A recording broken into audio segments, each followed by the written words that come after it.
Yo, Daniel. Can you hear yourself? I can hear myself. Okay, I can hear myself. Yeah? That means what? That means it's a new year. Whoa, listen to that excitement. I'm trying to describe the look on Dan's face right now. The lack of enthusiasm. He said, wake me up. I'm ready. I'm ready. I'll be fine. I'll be fine. And then I woke him up. Didn't think I'd call your bluff, did you? Did you, Pally? That dead silence here is Dan Filato. What's with you, man? What's the matter? I'm fine. Okay. Well, say something like you cough or something. What the hell's going on? You're mad at something. I don't know what it is. You're passive aggressive. I don't know what it is exactly, but it could be a number of things, actually. We could put a dartboard. Maybe I didn't get everything I wanted from Santa. Whoa, now let's break that down. No, I'm kidding. Oh, he's not kidding. I'm so glad you started off the year with that. Let's just break that the fuck down because we have to. There is so much work to be done in 2017. We have an exciting year. Let's break down me asking Dan Filato at the very top of 2017, what could he possibly be mad about? And then Dan, in a very stern, a voice he takes with no one else but me, I guess I'm the asshole. A voice, a very, very stern voice that only I get to hear. And I emphasize the word stern voice. Okay. Maybe I didn't get everything I wanted from Santa. Okay, who is Santa in this sentence? I don't know. Well, no, I'm not asking you. I'm asking the rhetorical people. I'm asking the audience, the royal who. Who's Santa? Could it be Daddy? Could it be Mommy? Could it be older brother? Older, wealthier brother? Younger, well, ooh, that's worse. even worse. Worse. That is worse. Could it be Jay Cutler? Oh, yeah. We know the Cubs gave Danny what he wanted. That's right. So Santa's not the Cubs for the first fucking year in 108 years. Who does that leave as Santa? Is it Harry Shearer? No, Harry apparently gives Dan all he wants. Is it Steve Dahl? Well, that Santa Claus went down the chimney a long time ago. He could fit in the chimney. Well, that was what I was going for. Fat guy. Who else could it be? Let's just see. Oh, am I Santa? Am I Santa? Yeah, I guess he didn't get what he wanted from Santa. Now, let's describe what heterosexual men give each other for birthdays and Christmas. Nothing. That's what heterosexual men do for Christmas. Nothing. As a matter of fact, I forget to say Merry Christmas to friends.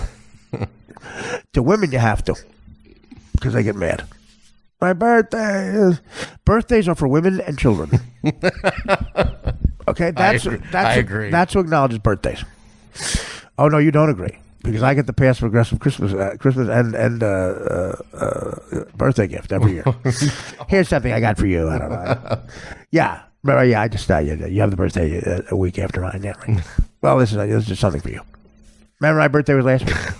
Oh yeah, that's right. What did I get you? You want a sandwich or something? Can I go buy you? No, that's fine. I'm fine. I'm not hungry. This is yours. Thank you. Christmas. That's time I hear I got this for Christmas. You did? Oh yeah. You know it's Christmas time, right? Oh, comes 3 months after my birthday. Oh yeah. Okay, fine. That could be it, but I don't know. Maybe it's something in the workplace. Maybe Dan secretly wants something here that I am not acknowledging. I do know that it's a very double-edged sword, Dan's walking, seeing my success. Remember, I'm not successful. I am a complete and utter fuck-up.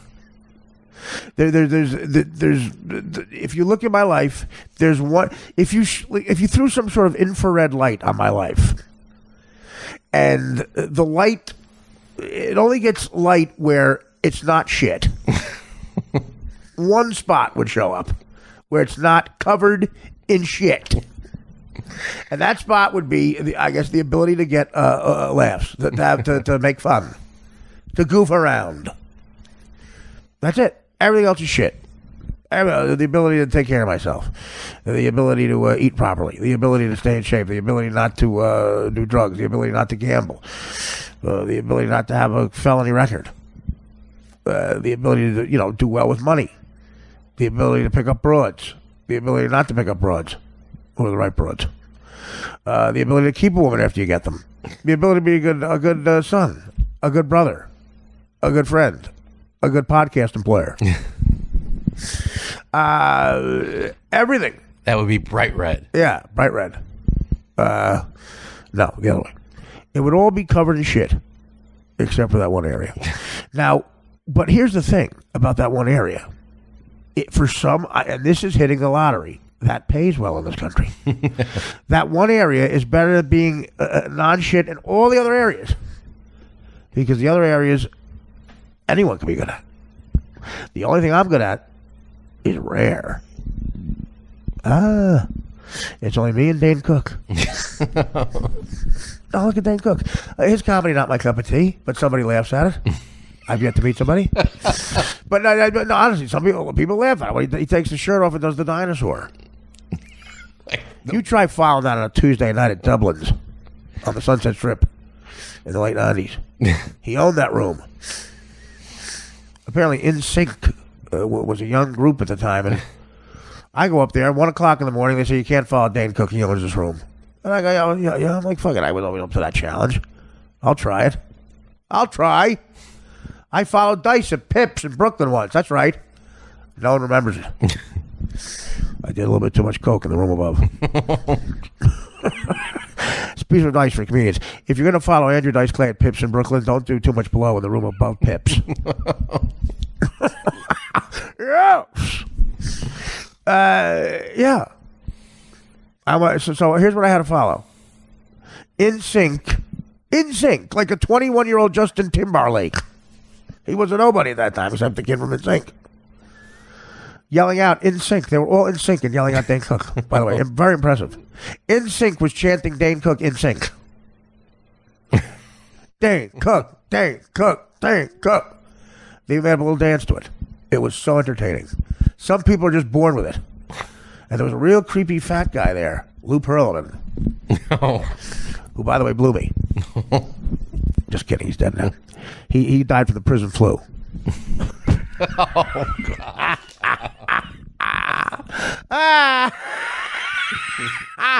And I ain't talking about sickle cell. He had sex in the sickle cell block. That reluctant laugh from Dan. He's like, I guess I'll try to give something to this whole thing. You know you have a percentage of the show, right? Thank you. Yes. Thanks for the effort. So I have In Sync yelling out his name, In Sync. All these young girls screaming like they're watching fucking Belinda Carlisle in the 80s sing Vacation. And I'm thinking maybe I won't follow him. Jesus. And then, after doing 2 hours, he takes his shirt off and starts imitating a Tyrannosaurus Rex with the voice perfect. It's like grabbing beers off people's tables and chugging them. The beers are going down his chest. Women and guys, that's right, we're licking a beer off his chest. Oh.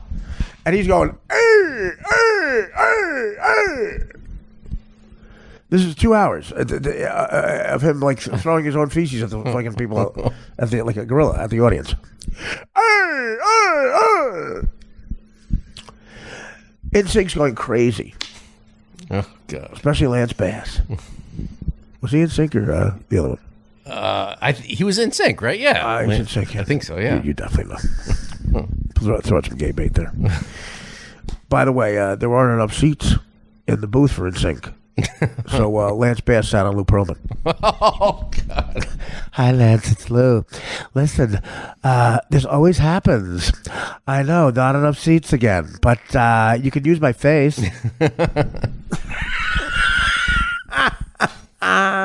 Justin, do you want to use my face? No, man, I'm all right. That was Justin. Okay, wow, yeah, stick with the wigger thing. That's great. Lance, everyone said AJ? AJ, do you want to sit on my face? Oh, no, you're Italian. I'm sorry. Lance? Lance, it's Lou. Lou Pearlman, I'm your manager. Yeah, the darndest thing again. Once again, we got here late for Dane. And he sold out. And there's no seats left. But you can use my face. Oh, God. Oh. Lance was the only one who said it was all right for me to use his face. So that's happening. And that's a distraction. But they kept their pants on, thank God. And is going on. And then he breaks the beer bottle and chugs the rest of the beer and goes, good night. The place erupted. The place erupted. The only time I heard a bigger cheer was when I went to see Michael Jackson in 1988. And he looked at these people in wheelchairs as Man in the Mirror started and said, this is for you. Oh. I was crying. He walks off stage, jumps into NSYNC's booth. Lance Bass gets off Lou Pearlman. And they start high-fiving each other. The MC goes, we have one more act tonight. Oh, God. And I'm walking, I went, excuse me? We're still doing it? And I tried to look like a tough guy. I'm like, all right, fine. He said Artie Lang. You couldn't hear it because people were screaming. There's like a photo op. So now I'm competing with this. A 2-hour Dane Cook show. Him doing a Tyrannosaurus Rex shirtless with a Budweiser all over him. Women cheering. Lou Pearlman and Lance Bass practically fucking each other. And, NSYNC screaming his name out in a booth while they're taking pictures. I'm trying to compete with a Dane Cook NSYNC photo opportunity. In 1999, when the height of Danes, everyone there knew Dane from MySpace. I didn't even know what the fuck MySpace was. So I went up and I said, hey, anybody here have a VCR?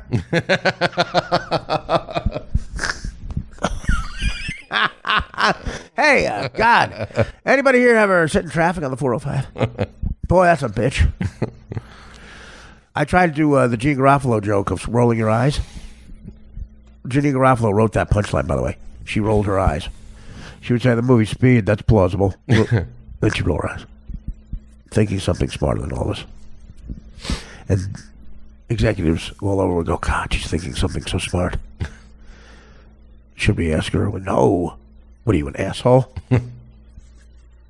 Don't offend her. Don't think we can be as smart as her. Did you hear her NPR show? Dan Filata produces that. So, I'm brave, man. I'll go on. I bombed. I bombed miserably. 10 minutes into my act, I was going to do 20 minutes no matter what. I said, I'm doing 20 fucking, I don't give a shit. And a chick who looked like she was an extra in Clueless looked over at me and said, we can't hear Dane. I said, honey, Dane went already. Dane's on a booth talking. I'm on stage. You're supposed to hear me now. We're listening to Dane. Then I did my Tyrannosaurus Rex. Didn't go well. Was your shirt on or off? Oh, let me put it this way. It was more like a Tyrannosaurus Rex Ryan. I got the handle there. That's right. Tyrannosaurus Rex Ryan keeps its shirt on. It has a V-neck Bill shirt on. He got the ouster. Apparently, Bill's executives on the patient's jet ones. Warning track power, guys. You sports fans, that's all I've ever said about Rex motherfucking Ryan. Him and his goddamn fat dad. What about his brother? That asshole. Where's he coaching now? Dallas still? No, he was just fired with Rex. Oh, that's right. He was fired with Rex. That's right. Firex. So, yeah, where will the Ryans land next? I got a feeling I'm going to see Rex just fucking put his fat ass in a booth and just start, talking about 1st and 5. Yeah. That's it, man. He's going to talk about turduckins. He's one fucking dick in his ass away from me and John Madden. What? Turdickin. Turkey, dick, and chicken.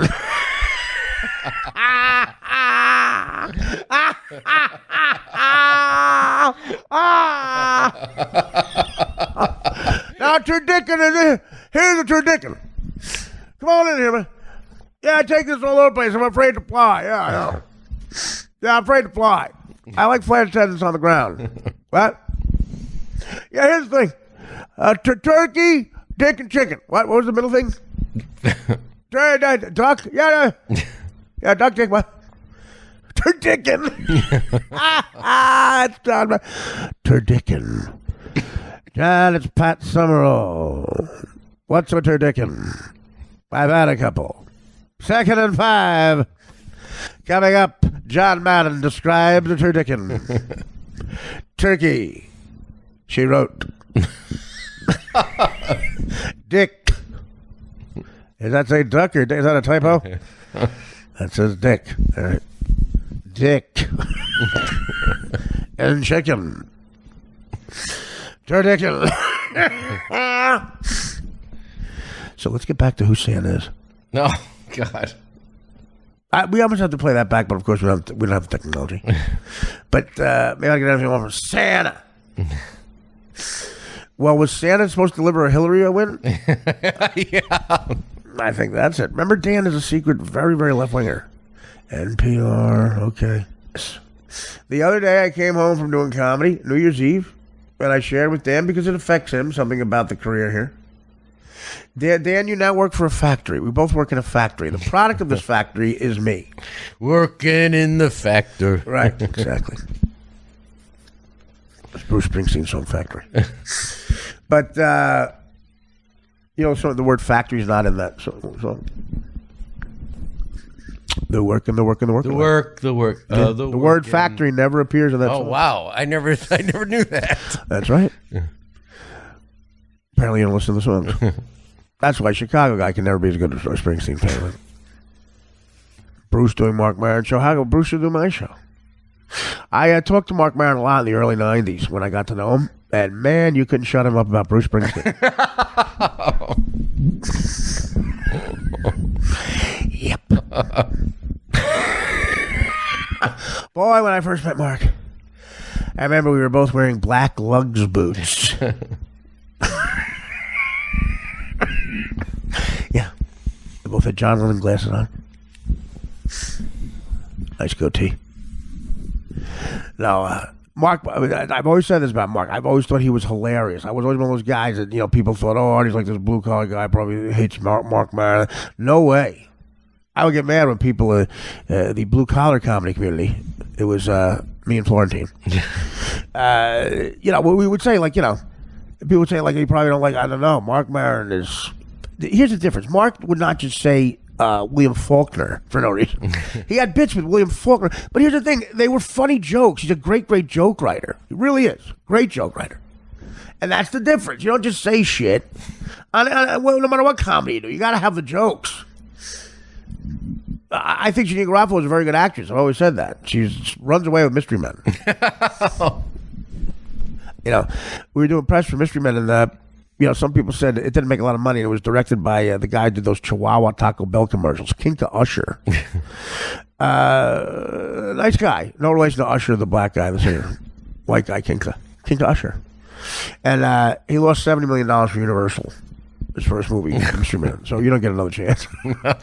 But the guy was a gazillionaire from those commercials. And he loved Jeanine Garofalo. And at the they didn't make me audition, but I had to meet him. The part is, I'm King of the Red Eyes, whatever the fuck I was playing. I got to meet Tom Waits and find out the history of the song Jersey Girl. And that's his fucking wife is from Morristown. Just the teamster in that. It's worth it for that. For a week, I got up the courage to ask the Tom Waits in the same van in front of the Sunset Marquee with the song Jersey Girl's about. And he looked behind us, over his shoulder. My fucking wife's from Morristown. The most unromantic thing. I annoyed him with the question. And the teamster driving us looked at me, giggled, and said, "Did that go how you thought it would?" Nailed me. What a letdown. I said, "Take me to the Mondrian." Again, the Sunset Marquee has the whiskey bar in L.A. I don't know if the whiskey bar is still in L.A. The other greatest thing, Tom Waits. Maybe the funniest thing a celebrity's ever said to me. Me and my friend, who is a comic out there, were watching, no other place can you see this, but the whiskey bar at the Sunset Marquee.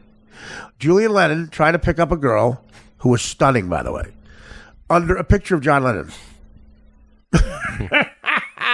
We're watching for like 20 minutes, and we didn't realize, I guess Tom Waits was also watching. Tom Waits was at the bar, and I said to my buddy, I know him, I did this film with him, and I said, I'm not going to bug him. He goes, bug him, because my buddy loved Tom Waits, as we all do. Tom Waits, I didn't realize, noticed me and remembered me, and watched me and my buddy watch Julian Lennon try to pick up a girl underneath a picture of John Lennon. And comes over to us, and I go, hey, man, how you doing? The only thing he said to us was, he pointed at Julian Lennon and said, how long before you'd think he points to the picture? Turdicken. That's so great. Oh, moments like that. Moments like that are why I'm glad I didn't stay at the port. They're few and far between. The other moment is looking at Dan's face now. I always say, a lot of people say, oh, what's a disappointed look? Like a lot of times after a girl has sex with me, she has the look on her face that George Bush had after they told him the second plane hit. Dan's face is the look after they told me had the first plane hit. It's a subtle difference. Very subtle. We have different goals in life. Some people have modest goals. Some people have very modest goals. Some people have high goals. Like some people dream that someone says to them one day this sentence: your child has been approved to go to Harvard. Other people just have this modester goal: your child has been approved for weight loss surgery. Yep. Very different. Very different. Hey, you got my Christmas present. I got Lupe back. That's right. I looked in the TV guide, and Lupe was going to get repeated, and I found it. Yep, thank you. I appreciate Christmas Eve, I think, at like 3 a.m. So let's tell the audience what we're talking about. Lupe is the Mexican woman. She's my favorite. She's enormous, and she's big and brown. She looks like a T-Rex took a shit. She looks like a big gorilla. But when she lays down flat, her countenance starts to dissolve into her face. It's like her big brown face is like mud. And her face, the things that make up a human face, like an eye, a nose, her countenance, if you will, starts to melt into her face. And I guess it's like she's being waterboarded. Yeah. And of course, Gilbert, who met her on a chat line 8 years ago, says he fell in love with her. Yo, she sent me a picture after 8 weeks. I know we were talking for like 8 weeks, and I fell in love with her. And then she sent me a picture. I'm not attracted to big people. But, I was already in love with her. Already in love with her? What kind of love? That's the strongest love I've ever heard in my life. She's an enormous fat body. When she lifts up her gun at her gun for him to wash her privates, the look on Gilbert's face, they're living in a hovel, an adobe hut. The Flintstones had better provisions. And he's sleeping on a couch that's not even it's like that cheap material of a couch, like a scarf in Kmart, you know? Picture 4,000 scarves in Kmart knitted together. That's their couch. And Gilbert's drool. He gets up and he looks to his left and he sees a 638-pound Mexican woman who's 5'2", with her teeth like rotting, her feet and ankles crossed over like she's being crucified. Oh, God. And a big oxygen mask on for her sleep apnea. And, of course, beautiful blue eyeliner. He gets up and... I love when she puts on her makeup. Yeah, okay. He goes, babe, time to get up. Here's their romantic greeting in the morning. He goes, it sounded like Dan with the Santa line. Passive aggressive. Babe, time to get up. Here's your wife. Sometimes, how you doing? Hi, morning, sweetie. How are you? First thing she says, I need a rag for my chins. Oh, God. I need a rag for my chins. You know what he does? He gets her a rag for her chins. Knowing that when she's done with the rag, she ain't doing the laundry. He is. There's no rug on the floor. There's green tile. Holy shit. My father used to buy stolen goods from this guy, and he would give us stolen goods in the back of this electronics store, and the back had a little area where you waited while he would go get the stolen goods, F connectors and stuff. I'm only saying stolen goods because he stole them. And we would buy the stuff. There was a little area, and there was no rug in the area because it was just a place where guys went to, like, buy stolen goods. If you were there, you were either buying or selling stolen goods, or buying regular goods. A lot of good stuff. There was a tile on the ground there that was just covered in spit and urine and feces from a guy who sells stolen goods. Oh. The tile looks like Lupe's floor. Oh, God. Covered in F connectors. And, Gilbert's got his vice is the chicks, man. He's got the shirt on. He's riding a bird dog. And I don't know why he's staying there. Nobody knows why. But then she goes over her life. See, I missed the first 15 minutes of the show. I did. But now we're back. So he gets her a rag for the face. She orders him to go get donuts, a box of donuts. While he's getting the donuts, her niece comes in. She literally times it. So the niece comes in while he's getting the donuts. And she tells the niece to get her, here's the order. I memorized it. I'm not exaggerating. No. 2 super burritos. Now, is it Taco Bell? I don't know. I doubt they're making it in the backyard. 2 super burritos. 2 orders of red beans and rice. 1 order of white rice. And 3 tacos. 3 super tacos. The third taco is for her to put in her purse. Oh. What exactly do you think is also in her purse?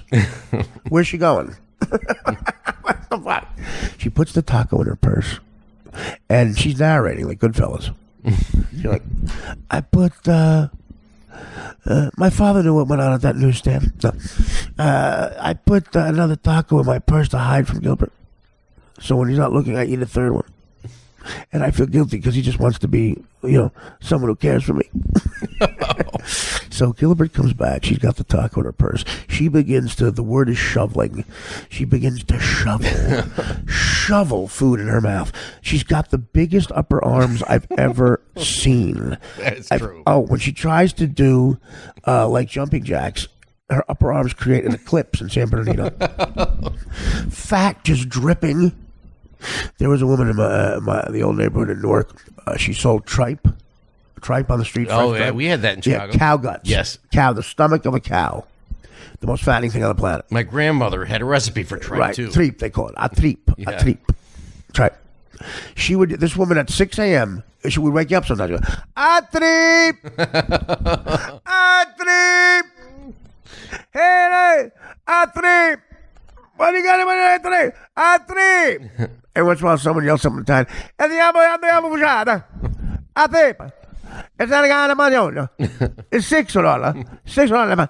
A tripe! That woman had 4 arms like Lupe. I've never seen it. Enormous. They're like fat sails. Yeah, exactly. If she ever went on her back on the ocean, I think they would power her. The worst news for her is that Cuba's liberated because she'd get a job as a raft. She could have gotten work as a raft. You could have fit El Duque and Cece Sabathia on her. We're happy today because my cousin gets Cubans to the mainland illegally, and he never gets a raft. His rafts always fall apart. I sent him a picture of Lupe, and she's so happy. We're leaving. They could sit comfortably on her. Yes, we're going to send her as a raft. She's going to work as a raft that gets people the 90-mile trip. I'm so excited because today I'm a raft. She has real dainty. Today I'm becoming a raft. They put her in this little pink number. This is like 90 or something. And they plop her on this chair. And they show a picture of her father looking at her when she was 6. And she's shoveling like Captain Crunch in her fucking mouth. She's fucking pouring Captain Crunch down that Mexican gullet. And the father's got a look of horror on his face. And she goes, my dad left.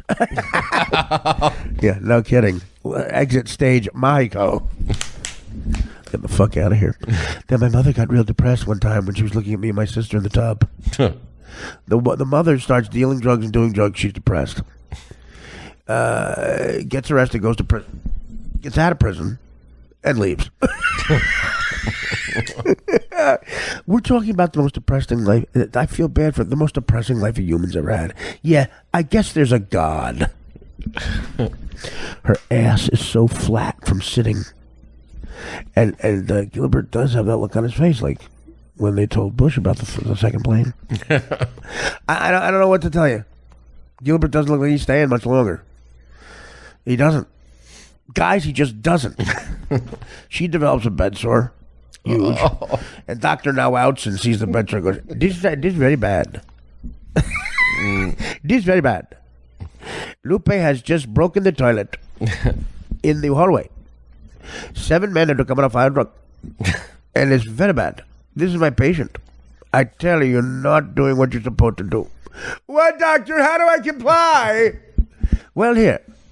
If a coyote wanders into the house, don't eat it. But doctor, I love coyotes. I know you do. But you have to spread some sort of willpower. I know, but I feel the coyote's a sign from Jesus because I'm hungry. No. Don't think that way. I am a scientist. I don't think that way.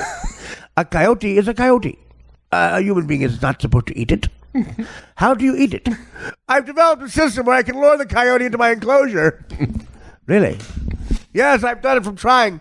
Many coyotes wander in because my father left the door open in 1978. Oh, I see. Has anyone tried closing the door? Yes, but they know I'll look at them and not love them because they know I love to eat coyotes. Do you kill the coyote first?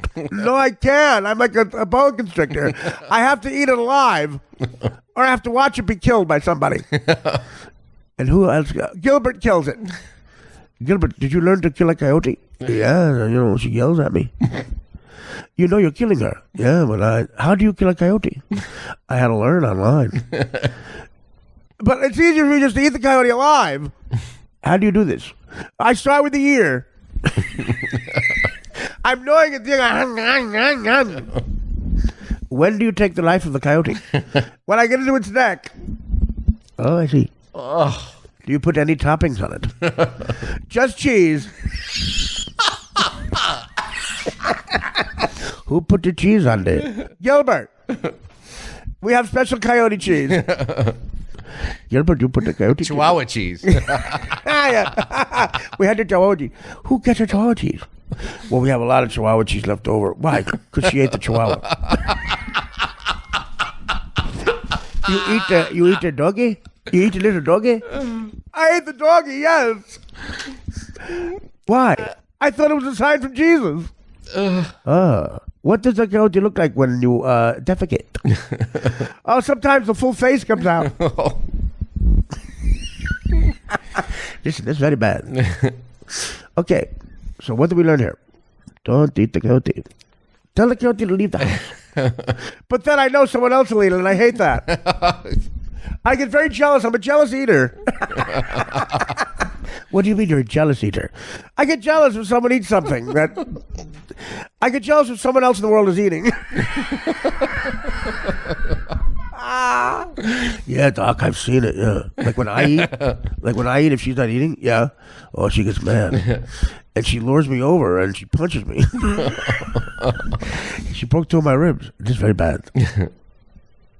No one eats without Lupe. Dan, okay. She gets the super nachos. Oh. She gets the super nachos. Everything's on it. She gets an end. She's an expert at it. She takes the end of the nacho, like a corner, and it doesn't break somehow. It's like a cigarette ash or something. It doesn't break, and she puts everything on it. Everything they have on it. Everything in the yard. Like I think a kid's big wheel. So she takes it and she just slowly shovels, and she has it down to a pat. All the stuff on the nacho starts to slide into her mouth. like a water slide of hell. It's sickening. Yeah. It really It's like a water slide in hell. And it goes all into her mouth. And some of the green stuff gets right here. Oh. And then she has a technique where she slurps her tongue and gets all the green. You ever see on a cartoon where like Sylvester the cat will lick his whole lip? Right. That's what she does. She can like a cartoon lip. She goes, sometimes she gets the cat. And then eats the hard part of the nacho and shovels it. Her face, she almost has like two faces. She does, yeah. Because there's the head part, right, and then there's the part that kind of sticks out. She has a big neck, like and you want to if you're kiss it, oh my god, ew, kiss it. No, I hate that. I can't kiss it because she has hair sweating matted down on it. She's got this jet black hair. That, by the way, isolate. I want to kiss it. It's jet black hair that's matted down to the sweat on that part you're talking about. Yeah. That's like the part where a cat would pick up its young with fat. And she uses it like a I don't know, like a big telescope revolves. Like her face is like the bat signal. It's the fat signal.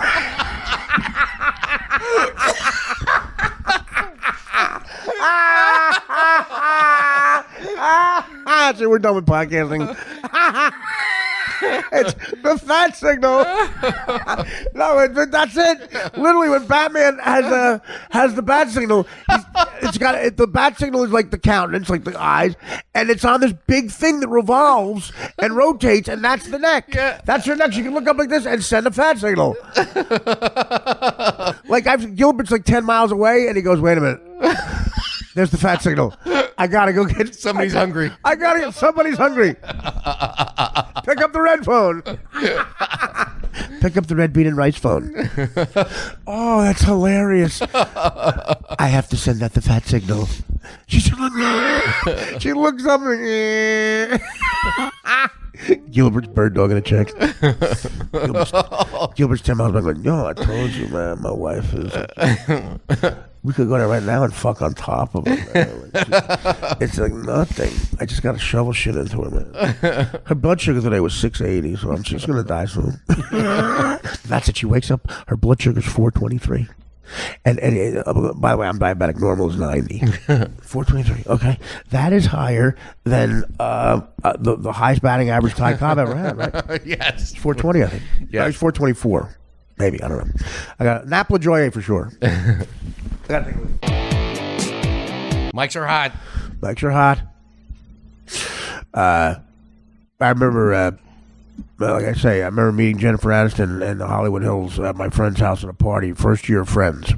I apologize because once I was, one night I went to her house and screamed into Laurel Canyon all of the song me and Bobby McGee while I was on coke. I woke up Ice-T, who was also in the house next to the rapper, who did the Mad TV once. And I had a great conversation with Ice-T. I said to him, "What kind of rapper are you?" And he went, "West Coast." I said, "Excuse me?" He said, "West Coast." And then I said to Jennifer Aniston, "How do you like doing Friends?" She said, "West Coast." No, I seriously did. I met her very briefly. And I hung out with Mark Maron a little bit in the mid-'90s at the club where I got the shot to be on Mad TV, the Luna Lounge. And two things I remember. Jennifer Aniston could not stop talking about how much she loved Howard Stern. She just could not, you could not shut her up back then about Howard. But I remember saying, "God, I like Howard, but you really like him." She goes, "I love him. He's a genius." And I said, "I think he's a genius too. Me and all my buddies do." Yeah, she said, "Yeah, wow." Me and everybody at Northwestern love Howard. It's good how that worked out. And then, of course, Bruce Springsteen was just on Mark Maron's show. It did Mark a solid and went on there. Great interview. And back at Luna Lounge in the 90s, you could not shut Mark out about Bruce Springsteen. I would say, "I love Bruce." You go, "Oh, you love him." I've seen him 50 times. Yeah. That's exactly how that conversation went. He was the one who saw him 50 times. And I was the one who said, no, I don't get them. Yeah. So it's good how that worked out. One of us employs Tim. How does it feel? That's right. This has been This Moment in Justice. This moment in things working out the way they should has been brought to you by the first drummer for the Beatles. His name, Dan, real quick. Pete Best. Nice. Not Pete Worst. Not Liver Worst. Liver Best. That's a little joke I made up. Hermosa. I love it there. In my stand-up this week, I lapsed into this pilgrim who lives in my building, or used to live in my building. These little fruity guys who are like waspy guys who came here to work on Wall Street from Indiana, and they moved into Hoboken after it got gentrified. Let's see them walk around the same area circa 82. That's right. The boys ran it. The line of Kings was a lot different, is what you're telling me? It was the Latin Kings. King Supermarket. The King Supermarket was the Latin King Supermarket. I love it. I'm on fire. Yeah, for a yuppie town now, there seems a lot of bulletproof glass at the little post office. Yeah, well, listen. That's a half a block away. A lot of those people are emotional shooters. I'm an emotional leader. They're emotional shooters. The last time I saw a post office like that was in Gary, Indiana. Yeah, well, it has the window with these steel giant claws. Well, listen, what the hell? People are mailing letters. Gary, Indiana, home of the Jackson 5 when they were kids. Can you imagine if Michael Jackson grew up there as a fruit? Oh, my God. Oh. If he went to that high school and they weren't the Jackson 5 and Jackie and Marlon like abandoned him for a life of drugs. Come home and the father's beating the shit out of the mother. And you just can't get the dance moves to ABC right. Shut up, woman. Bring me some more high-Q ribs. What? I said, bring me more high-Q ribs. I had a couple of black friends in high school, and I went there to eat a couple of times. So this one, my buddy Horton, he had the kid looked like Randall Cunningham. He had a big backyard with a big basketball net, and it was something out of the James Brown story or something. Like there was just literally a jury rigged basket. What was that sound? It's a heterosexual man burp. I thought I had queued up Lupe. No, that's our heterosexual man and Lupe burp. So, at a big basketball thing, and his father would, Mike's father would serve you ribs. He had a dude, an old man who lived next door. He would get mad if you went through his house smelling after we played football. He'd say, "Go outside with the hose and blow the stank off you." That line is in That's My White Mama. That line, when I say it's a non sequitur, it gets the least laugh of anything in any joke in the sketch. That's My White Mama. The joke, "Go outside and blow the stank off you," which I say to Deborah just because she kissed that crackhead. It gets hardly any laughs, and after the network read through, they wanted it out, and I said that's the reason I wrote the sketch. I'm doing an impression of that guy. Go outside with the hose and blow the stank off, yeah.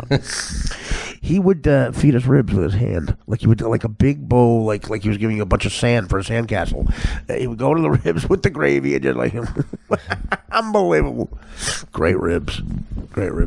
Had the unique taste of ribs, Buckeye, and his father's fingernail. Oh God! But now, did you waste that first fry, French fry? What are you talking about? My friend Stan, whenever we would go for ribs, my black friend Stan in Chicago, he taught me that you take the first fry and you dip it in barbecue sauce and you throw it over your left shoulder. No, we didn't do that. At a restaurant. Yeah. For the brother that can't be there. Right, with those you. are black guys named Stan. The brother can't be there. God, oh my God. The pouring out the beer. Yeah, that's it. I never did dip the French fry though. That's for fags. That's for black guys named Stan. Oh no! What was his favorite rib place? Cock rib? No. Cock and ribbon. I I don't care. That was a rhetorical question. Oh. Cock and ribbon. No. Now I have to interrupt the story. Yeah, so he would dunk his hands in the ribs and throw them on the plate.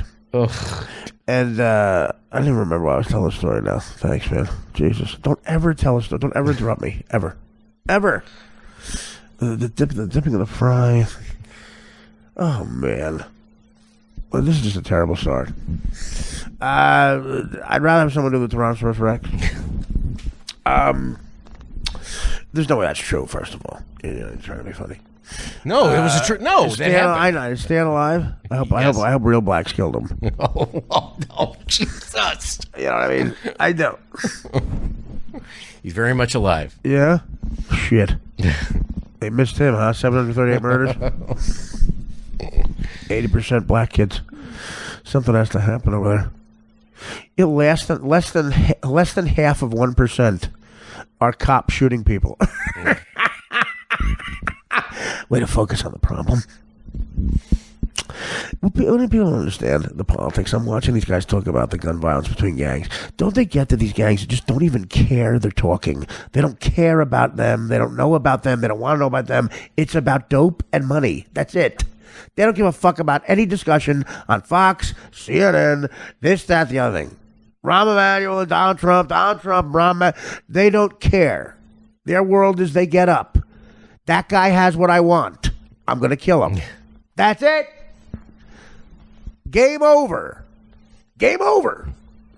No one's watching debates between fucking goddamn senators and pundits and Megyn Kelly and nobody in the projects in West Chicago or South Chicago give a frying fat frog's ass about any of these people talking about guns. The most gun-controlled city on the planet, Chicago. These guys get up, and do you think they throw on New Day with Chris Cuomo? Do you think they're wondering? You think these black kids get up and wonder who's on the curvy couch? Fox friends, who's on the curvy couch? Yo, Ma, who's on the curvy couch? Yo, Chris Cuomo, where the fuck he been? Motherfucker takes a lot of fucking vacation. I'm sitting here. I got to inaugurate 2 new members of the motherfucking Kiwanis. Naughty Whiteys. And Chris Cuomo taking off again? Where's that Camerata bitch? I let her fuck her ass. There better be Captain Crunch. I got work to do. Who threw out that piece of tinfoil? That was eggs. Oh, what do you mean what was falling out of it? Eggs with salt. White salt. And brown sugar. Just get away from him. Tell Grandma to get her hands away from that goddamn table. Where am I going? I'm going to pay the rent. Do you think that conversation happens? No. What's going on with Morning Joe? What the fuck? Who DVR'd over my Rachel Maddow? Why is there a Nick at Night cartoon? Why is Dora the motherfucking Explorer over Rachel Maddow? I need some politics. They're going to talk about what they're going to do to fix the problem here. I personally shot 82 men last week. You think that conversation happens? No, it doesn't. That guy has work to do. And honestly, I'm not a bleeding heart liberal, of course, but I'm not the other way, too. It's not totally his fault that his job is to kill a guy and get drugs. It's his job. You think they're growing the cocaine in their backyard? Or processing the poppy? No. Some government people are getting the fucking payoff, and it's getting dropped into those cities. In certain areas. Do you think they have a random drop and it happens to go in the west and the south side of the city all the time? No. It's kept places by, okay, I'll give you racism, absolutely. But supply and demand. Started in the 40s after World War II. The mafia would just dropped heroin into ghettos all over the country, just dropped it there, and said, "Here, bring me back this. I'll bring you back this, and you take your cut." And a lot of people lost their souls, both literally and figuratively. The brothers who sold it for the mafia, who also worked for the government, who were very waspy and soulless, they lost their souls because they were selling to their own people. They made the money. They would go meet, somebody from the Ha-Ha-Hoo family and get half a key. We'll start with half a key, right? See what happens. Drop it on 118th Street. See what happens. And he takes it, and he kills his own brothers and cousins. Slowly gets them addicted, and he's making money hand over fist. Kicks up to the Ha-Ha-Hoo family, who kicks up to somebody who eventually kicks up to the guy who's living in a huge house in the Hamptons and supposedly runs General Mills. And Taliban gets involved. Because guess what they have? Poppy. Poppy and oil. Could you imagine a bigger jackpot? Some countries have, who are run by people named Shmadafi. We'll run with it. Used to be. Could not be luckier. Above ground, they have poppy. Below ground, they have oil. And we have a winner. All right? Now, the poppy, people talk about oil. When I went over there to do stand-up in Afghanistan, that's right, I went. What'd you do? Operation Mirth. When I went over there to do stand-up, well, I remember being at Tell. We were talking to David Tell. We were talking to this one guy. By the way, my Tell in poker is David Tell. If I get a good card, a Tell comes back to me and goes, "Wow, I'd split them." Working on that for a short film. We're going to make it a meme. A meme. What's the 6-second thing? A Rosa Parka? What's the 6-second thing? A meme. It's like 7 seconds. I don't know. It's not a meme. It's something else. We'll figure it out. Yeah, he was telling, but basically, the money they make from oil is a ton, but they make way more from dope, heroin, painkillers, because they sell illegally and legally. They sell to major pharmaceutical companies because dope is legal. It's not called heroin. Morphine's legal. Propofol, when Michael Jackson basically moved into his... Michael Jackson built an emergency room in his fucking bedroom. I mean, that is addiction, man. The chef testified there were canisters of propofol from the fucking hospital getting moved in and out of in the kitchen to try to make sandwiches for the day. And they'd see these hospital oxygen canisters going back and forth. And Dr. Conrad, in the South African accent, put over down. $150K a month. That's what he charged for killing Michael Jackson. That was the charge. I'll slowly kill him. He'll get up, make as much money as he can from me, but he's going to waste away. And I'll do it for you. Price for my soul, $150K a month. We happen to have that right here, Doctor. We happen to have it right here. I'll put a bunch of the Cayman Islands. Take the hit when we get beat, busted. I'll do 2 years before your sentence come out, and I'm disappearing to Barbados. And you can have the life of the greatest entertainer of all time. That's right. They dumped it into American ghettos. They started with Harlem right after World War II. That's when the heroin hit. And people like Charlie Parker and all these guys became addicted. Big-time people in the black community, like musicians and stuff. And, everybody in the jazz community. 80% of the great jazz artists, they all went. They were all either dead or null and void. You couldn't find them for a long time because of dope. White and black. Some people avoid it. That's what I mean. Some people are just not addicts. That's my point. I don't know if I buy into the disease thing. If an addict, a fellow addict, wants to go into that disease thing, I'll support them. I'm not going to judge them, but I don't totally buy into it. I feel weaker than other people. I like being high more than I like not being high. Dizzy Gillespie and Charlie Parker, perfect example. Two guys who said they were like the other person's heartbeat. That's how close they were. And created amazing music together. Dizzy Gillespie was a fun-loving genius. and didn't need the pain and to kill the pain. Didn't have a lot of pain. For some reason, Charlie Parker did. Two creative geniuses. Charlie Parker had the pain, and he dulled the pain with H. And died at age 35. Carter found him. They predicted he was 68. Didn't know he was. Jesus. Yeah. Tough life. But, so this kid who wakes up in Chicago and is killing people, he gets demonized by certain people. But, again, I'm no liberal. I'm no political beast at all. I try to tell it as it is, in my opinion. Partially that kid's fault, because he's one of the guys who was willing to sell to his people and kill them slowly. He's willing to sell his soul there. But it ain't totally his fault. It's being offered to him. And he might justify it as this. I'm keeping my mother and my younger brothers and sisters alive. They be doing this shit too. Maybe I'll make enough money to where they don't have to. We'll get the fuck out of here. Like a typical guy who gets rich in this capital world we live in. I'll somehow clean the money.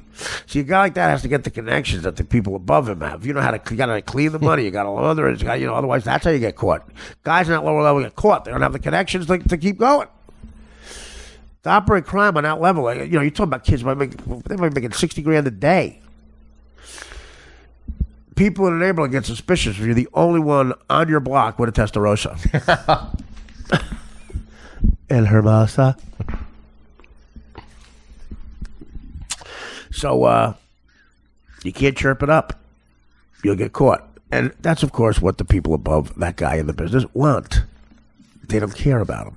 Kill him, get caught. There's another guy right here. His younger brother. How old is he, Mr. Jackson? He's good. Bring him out here. And if that kid can't whirly-bird dunk like Dwayne fucking Wade or catch a football like Gale Sayers, odds are he's going to say, all right, where do I pick up the key and how do I do this? How do I cut it up? And a big fucking fat white hand somewhere way above him is getting paid to let all that happen. So it's like both sides are right. That kid's wrong and right. But what do you want? We could stop drugs in 2 seconds. You tell a certain area in Medellin, Colombia, you got 2 days. Get the fuck out of there. Okay? Ba-boom. Somebody starts at 2 blocks up, they start, ba-boom. Hiroshima, then Nagasaki. No more drugs. And all those people who would have sold drugs are forced to do something else. It's a shame. Chicago, in certain areas, has become a war zone. Now, Dan is one of those white people who has his hand down, and oh yeah, he's killing the souls. No, Dan, of course, in Chicago. I've been to Chicago a bunch of times. I've never seen this because I stayed, next to the Playboy Mansion. Dan is a Chicago. This is in the news. We'll be very topical here. As a Chicagoite, what do you call Chicago people? Chicagoan. Chicago. I like Chicago white better. You're Chicago white. We know that. How far from you are these war zones? Because you go there, look, I stayed in the Trump International Hotel last 2 times I was there to do stand-up. Beautiful place. And how far away from, when I'm relaxing with some room service at the Trump, knowing Ivanka Trump is a fan of mine, I tweeted out I loved it there. She tweeted, I tweeted out I loved the 16th floor last time I was there. And Ivanka Trump tweeted back, thanks, Artie, I'm in the penthouse. We liked when you worked for us. I did stand-up for them. And I go, really? So I said to the guy, hey, tell Ivanka Trump I'm here. Can I come say hi? And I showed him Twitter. I'm not bullshitting. He confirmed she tweeted that. He came back 2 seconds later and said, Miss Trump does not want to see you. Oh, God. I said, thanks. I already told my buddies we were going up. My buddy Richard Roper. Oh, Mr. Roper can come up. Wow, what a jip. So tell me, Dan, how far away? How come I don't hear the from the Trump? It's about the nice Chicago. You know what I mean? Like the downtown's where the Trump. Where we go, we hang. It's 15 minutes on the expressway. On the expressway. Yeah. That's a big. So it's by Midway Airport. Yes. Is it close to O'Hare or Midway? No, it's not close to O'Hare at all. How It's far Midway. away from Comiskey is all that shit happening? There's a certain area south of Comiskey, 5 minutes. Yeah, bad. Bad. Well, where's the bad? Like this. Like, where's the epicenter? Inglewood. Okay. There's two really bad neighborhoods. One on the south side, one on the west side. Inglewood is the worst, I think. Man. So if you were writing the song Downtown Leroy Brown today, and it's from the south side of Chicago, Right. would you change that to west of this point? Probably, yeah. Okay. So New York has West Side Story. Sinatra would change it. Yes, absolutely. Chicago has a lot of moolies. It's on one of his live albums where he does Bad Labor. Hey, bad Brown, you're a yum. That cat doesn't get messed with. That cat is a yum. Who I'm not letting in my goddamn Knights of Columbus. I love him. Sammy. Hey, Francis. Well, he goes. Hey, Satchmo. This is Francis. When he's singing the Mac the Knife. Oh, the Mac the Knife. Hey, Satchmo. This is Francis. That's great. Those are the days. So West Side. So our West Side Story in New York involved a Puerto Rican gang versus a white gang. The only two gangs that could dance. Tonight. Here's how that would go today. Tonight. Shut up, faggot. Yeah. All right, so a lot of bad shit going on here. We got to figure this out. Chicago. The numbers are staggering in Chicago. And again, it's black guy on black guy crime. You know why? They don't care. If a white guy had what they wanted, they'd shoot a white guy. Black people are very, very logical as criminals. White people aren't when they're criminals. White people are stupid serial killers. Like, they're anomalies. They don't fit a pattern. They're like, this guy worked in the postal office and ate people's brains. Jeffrey Dahmer, you can't see that coming. Jeffrey Dahmer, you don't see it coming. No. But, the Jackson family who grew up in, not the Michael Jackson family. By the way, when I played Gary, Indiana, I did stand-up outside of Gary, Indiana once. I asked the promoter, do you know where the Jackson's house was? I went there. It is the size of a porta-john. Yes. It looks like another Andy Gump. And I said, that's where they learned all those moves. Because they had to learn it in the house. And what if Reeby's in the bathroom too long? I'm assuming it's one bathroom. The father had to have room to come home from work, eat dinner, hit the wife. Michael said he hit the wife for an hour after every dinner. So that takes room. He was a bit of a dancer. As a boxer. He would work her with the jab. Oh, God. What an angel that wife is. You can tell she's got this face of like, I don't know, I guess I'm for this, but what are we doing here? These poor angels, my kids. She's one of those women that looks like, her kids are angels. And they were singing angels. Except for Jermaine. Reeby could have been taking a shit a little too long. They had to go to school, learn those moves, and they learned them. They had the history of, on CNN, Tom Hanks produces it because he needs more money. The history of decades, and they had the 70s, music-wise.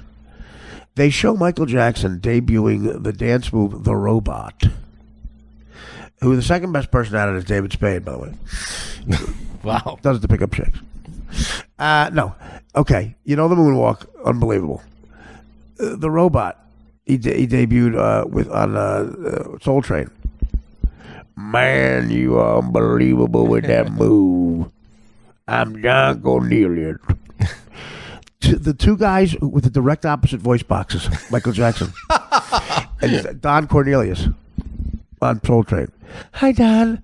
Man, you are one smooth brother. Well, thank you, Don. What's the name of that dance? Well, it's called The Robot. The Robot. That is smooth. Well, thank you, Don. I learned it the other day with my father. Which one's your father? He's the one over there with the bottle of Hennessy and the hooker? Yeah, that's my kind of man.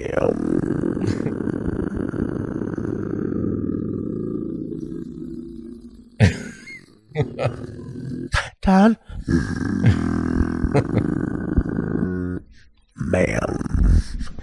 Well, Don, we have another. Before you go to your next record.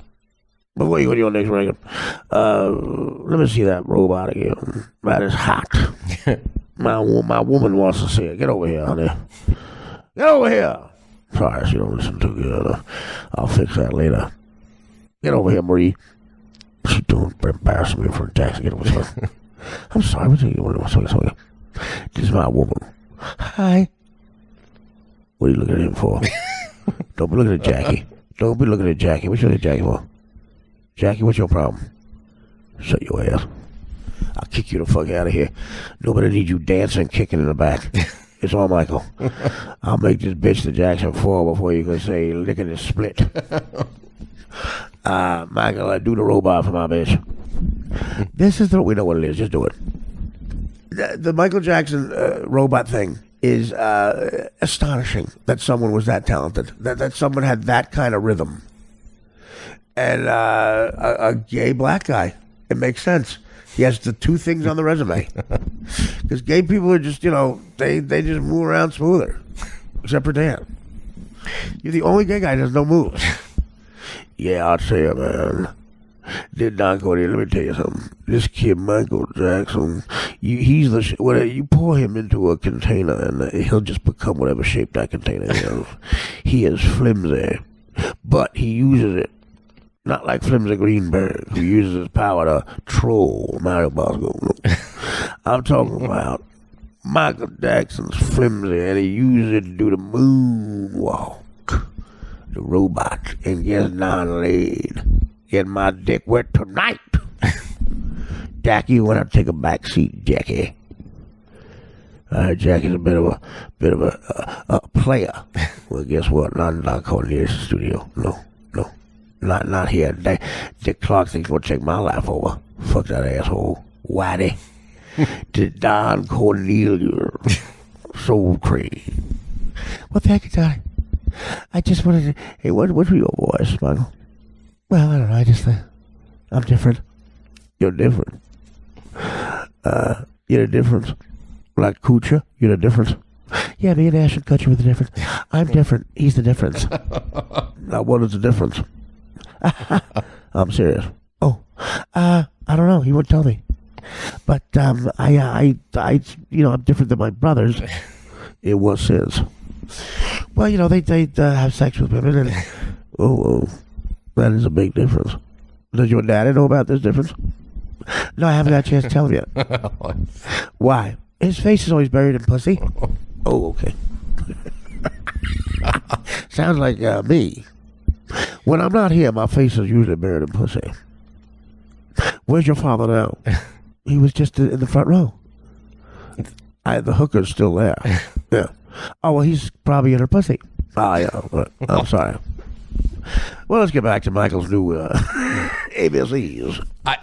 There's been a couple of Michael Jackson things on the television recently, but I saw one where he's talking with Don Cornelius, and I think Don says, did that. Yeah, I know, but I think Don says, I bet you it works with the ladies. And then I think Michael says to him something like, I've heard you're really good with the ladies too. And Don kind of, well, blah, blah, blah. I just saw it within the last 2 weeks or so. It was kind of funny. How does that feel? How's that feel, man? I get a fake laugh to that. I do every time. You know how fast I'm going to die? It's going to be like, right now everything seems okay. The doctor said it's going to be immediate. I'm just going to, and this is the age it happens. Jerry Garcia's led a similar life to me, health-wise. 52 he was. 52. You just go. Carrie Fisher, what was she? What was she? 52? What was Carrie Fisher? I think she was 60. I'm not sure. Oh, that's right. I mean, you're right. Yeah, okay, let's figure out. She was 23 for Princess Leia. So 40 years ago. Oh, my God. 1977 is 40 years ago. There you go. Wow. You're right. She was 62. Wow. Eddie Fisher's dead, right? I thought he died. Yes, I yeah, thought Eddie Fisher's dead. I thought he collapsed singing "Mac the Knife" on stage in Branson, Missouri. Poor guy. 2010. Yeah, Eddie Fisher, who I think did coke with Carrie. who are the people who admit that? Yeah, Eddie Fisher and Jamie Lee Curtis, I think, did blow with Tony Curtis. I think it was when he had that big bouffant, though. Was it when he found? Oh. Yeah, what did he find? There's rumors about Tony Curtis. He's dead now, too. And there are rumors about Jamie Lee Curtis. That she had a dick. Yeah. Well, she did had have a the dick. parts of it. She had micro penis, Yes. which a lot of Jews are born with. They just keep it.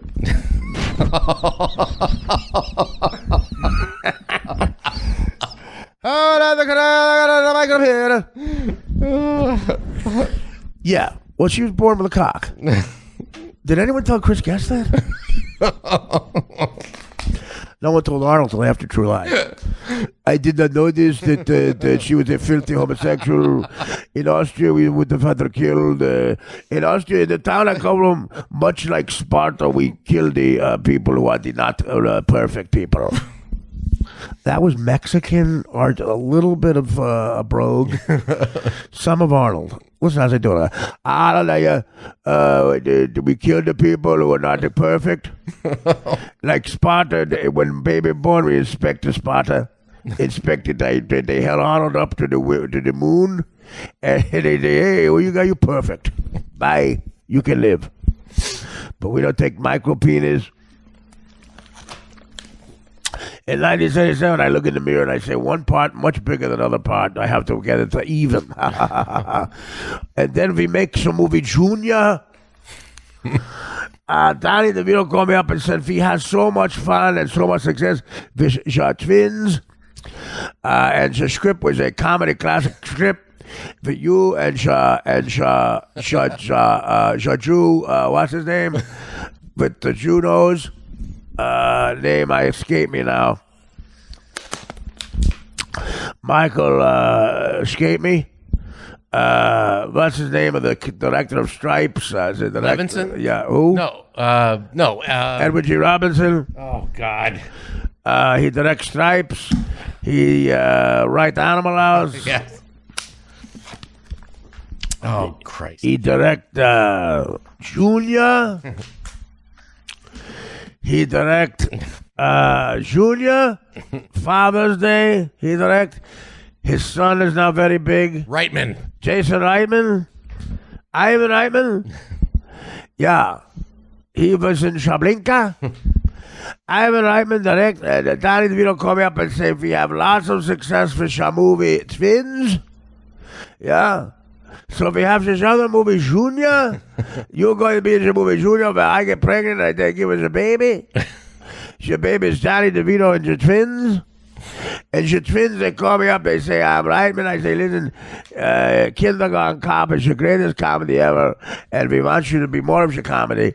And the twins is a script where you and Danny DeVito are your twins. And I say, this makes no sense. Because me and Danny DeVito don't look at all like each other. It's the direct opposite. You understand? I say this to Ivan, because in my village we speak logically. I say, this stupid script. And then Ivan explained to me, it's a comedy of, no, that is your comedy. He don't look like you. He's different than you. I say, is that different? He goes, yeah, that's your comedy. The more different, the better. And you call you twins, and we're going to put you in the same clothes and on your poster.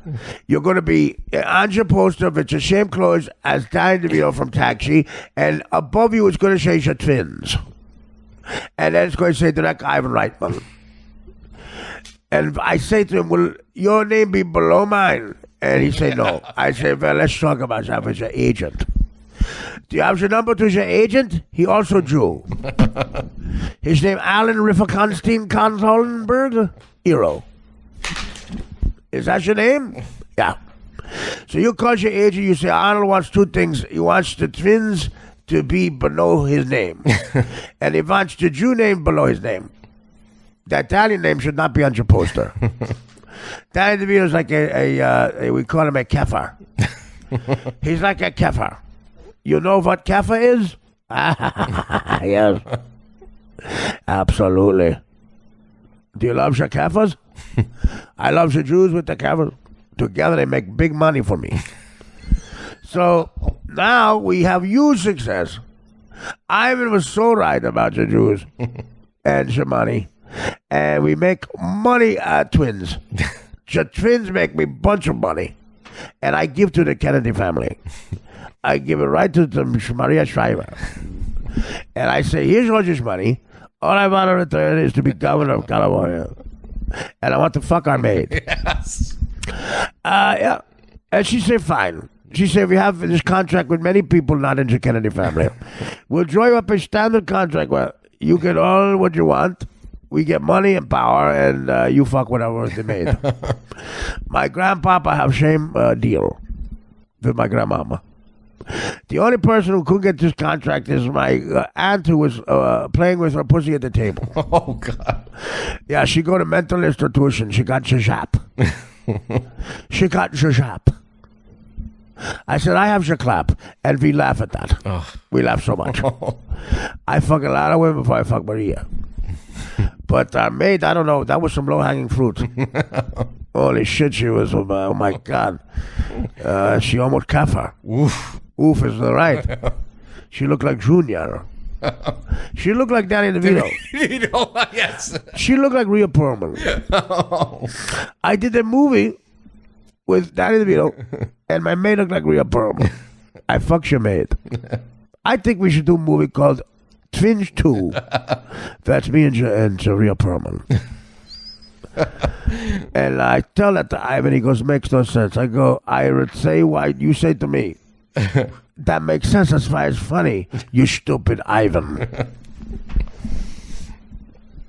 How about that kid he had with the maid? Oof. Like, it looks exactly like him, but brown. I know. It looks like he was in the oven a bit too long. I tell you, my illegitimate kid with that stupid maid. Holy shit. I should never have given the Schwarzer the stoop. I should never have given her my patented Schwarzer stoop. I don't have sex with a lot of Schwarzers. Oh my God, they line up after the movie Pumping the Iron all over the place. Schwarzer pussy, yeah. Schwarzer pussy, huh? Mexicano pussy, eh? Mexicano pussy. And after the twins forget that I step on your pussy landmine, go all over me. I covered in pussy. Me and that idiot, the deaf guy who was the jerk off Hulk. Deaf Hulk. Frigno. That Gindaloo Frigno. I say, hey, Guinea, you stupid. You're your Hulk. I'm your twins. Ivan, a much smarter Jew than you. Who created Lou Ferrigno Hulk? Who? He's not even a Jew. You suck. I used the Jew, and then I discarded him. And then I go out to the Mexican maid. Can you get my Mexican kid a job? My kid is really Mexican. And that mother is raising him to hate me. He said, Mommy, why we live in Adobe Hut? And my daddy live in Shamansion. Because Shamansion daddy live and say governor on it. It says governor right on it, son. I can't do nothing about it. And you are, as we say, bad for business. It's literally like a little fat Arnold that's brown. And the kid's chunky, right? Yeah. I picture them living next to Lupe and Gilbert. Could you imagine? We just found out our neighbors are the Schwarzeneggers. Listen, I buy you a house. I buy you a house, San Bernardino, because I governor. I buy you a house. I said, where you want a house? She goes, Beverly Hills. I say, let's compromise, San Bernardino. She said, fine. So I buy her. I said, I'll buy you a house. Whatever I have in my pocket, that's what you're gonna have. I happen to have 14 grand, and we buy your house. And I say, you can't have a washer and dryer. But in your neighborhood, you put with Gilbert, you just you make times with him. You say, listen, you put your clothes over your fence on Tuesdays. I put my clothes over your fence on Fridays. And let's say we never bump heads. This is called compromise. We should do it in Austria. And you guys stay in that house until I can figure shit out. So, yeah. We were talking to our neighbors one day. And I said to Gilbert, as he was draining my bed sore, I said to Gilbert, doesn't that young boy look like a brown Arnold? Gilbert was throwing up at the time. When he stopped projectile vomiting and had finally put the hose in the sore right, it was draining on its own. Much like a gas station. I pay at the pump. I said, look at him. And Gilbert goes, yeah, my God. And then Gilbert decided to give in to his inhibitions and started bird dogging his mother. I met you in the chat room. Yes, turns out it's Arnold's son and his illegitimate bastard wife. And now we're trying to get on the new Apprentice. Lupe, you are fired. Hasta la vista, baby. Hey, Lupe. I asked you, your only task was to roll over.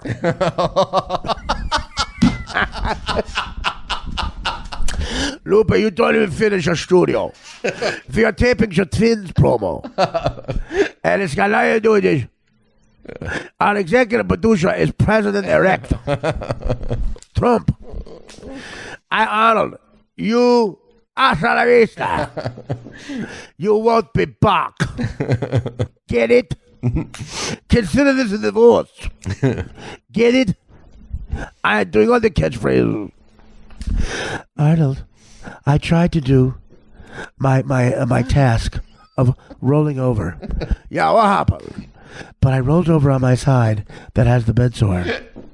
And that's when Dennis Rodman kicked me. But wait a minute. Who's your Gilbert? That's Gilbert Gottfried.